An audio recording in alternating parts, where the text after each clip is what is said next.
গোটা বাংলাদেশে আবার কোরআনের পাখি মিজানুর রহমান আজহারি ভাই ফিরে এসেছেন। আবার আমির হামজা ভাই সুর ছড়াচ্ছেন, ওয়াজ করছেন, সঙ্গীত দিয়ে বাংলাদেশের মুমিনের হৃদয়কে উদ্বেলিত করছেন। মানুষের যে বুকটা খাখা করছিল সেই মরুর বুকে তিনি যেন পানি ঢেলে দিচ্ছেন। মিজানুর রহমান আজহারি ভাই আবার বাংলার জমিনে ফিরে এসেছেন।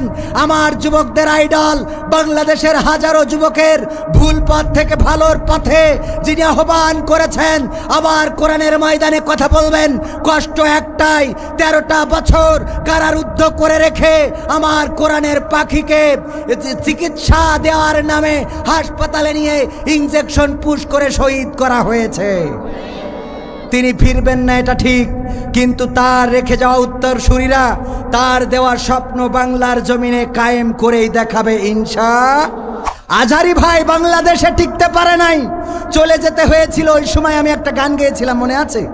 আজহারি আবার আসবে ফিরে কোরআনের ময়দানে, আমির হামজা সুর ছড়াবে ওয়াজে আর গানে।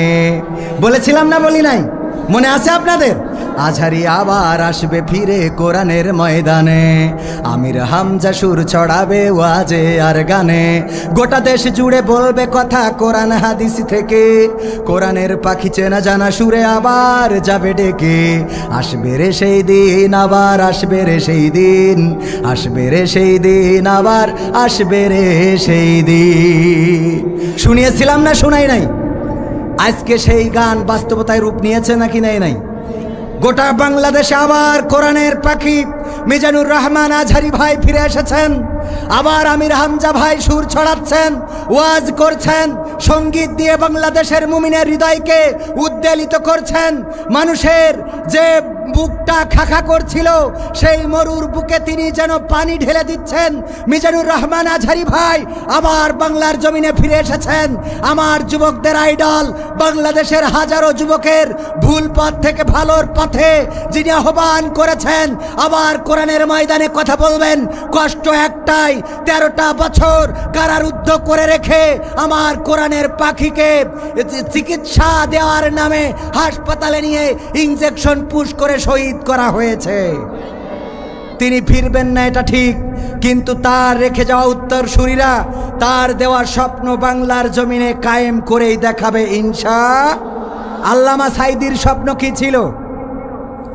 বাংলার জমিনে আল্লাহর রাজ কায়েম হয়েছে, এটা একবার হলেও দেখা। শুনেছেন না শোনেন নাই? অসংখ্যবার বলেছেন, ওগো আল্লাহ তোমার কাছে ফরিয়াদ, গোটা পৃথিবীতে কোনো দেশে তোমার কোরআনের পূর্ণাঙ্গ বাস্তবায়ন এখনো দেখি নাই। আল্লাহ তোমার দেশে, তোমার বাংলার জমিনে আল্লাহর কোরআন, তোমার কোরআন বাস্তবায়ন হয়েছে এটা দেখে মরতে চাই। যদিও তিনি দেখে মরতে পারেন নাই, সেই স্বপ্ন বাস্তবায়ন করার দরকার আছে না নাই? এই স্বপ্ন বাস্তবায়নের জন্য আমার নবী সাল্লাল্লাহু আলাইহি ওয়াসাল্লাম কত কষ্ট করেছেন সবার জানা আছে। তায়েফে রক্ত ঝরিয়েছেন, আবু জাহেলের হাতে মার খেয়েছেন, আবু লাহাবের কাছে গালি শুনেছেন, এমনকি জন্মভূমি ছাড়তে হয়েছে, নিজ হাতে তরবারি ধরেছেন, 27টি যুদ্ধ করেছেন। ওহুদের প্রান্তরে, ওহুদের ময়দানে আল্লাহ রাসূল সাল্লাল্লাহু আলাইহি ওয়াসাল্লামের দান মুবারক শহীদ হয়েছে, মাথার হেলমেট ভেঙে মাথায় ঢুকে গিয়েছে। আল্লাহ রাসূল বেহুশ হয়ে গিয়েছেন, হুশ ফিরেছে। আল্লাহ রাসূল সাল্লাল্লাহু আলাইহি ওয়াসাল্লাম ওই ওহুদের ময়দানে আহত অবস্থায় যখন পড়ে রয়েছেন, ওহুদ পাহাড় থরথর করে কেঁপেছে। ওগো আমার ভাইয়েরা, রাসূল জীবন, রাসূল সাল্লাল্লাহু আলাইহি ওয়াসাল্লাম দাঁত মুবারক হারিয়েছেন, রক্ত ঝরিয়েছেন, মাথার হেলমেট ভেঙে মাথায় ঢুকিয়েছেন, আবু জাহেলের নির্যাতন সহ্য করেছেন, নিজের জন্মভূমি ছেড়েছেন, মদিনায় হিজরতি জীবন আল্লাহর রাসূল সাল্লাল্লাহু আলাইহি ওয়াসাল্লাম 10টি বছর হিজরতি জীবন যাপন করেছেন।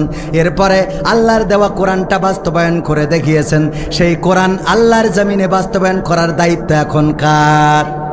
দায়িত্ব কার?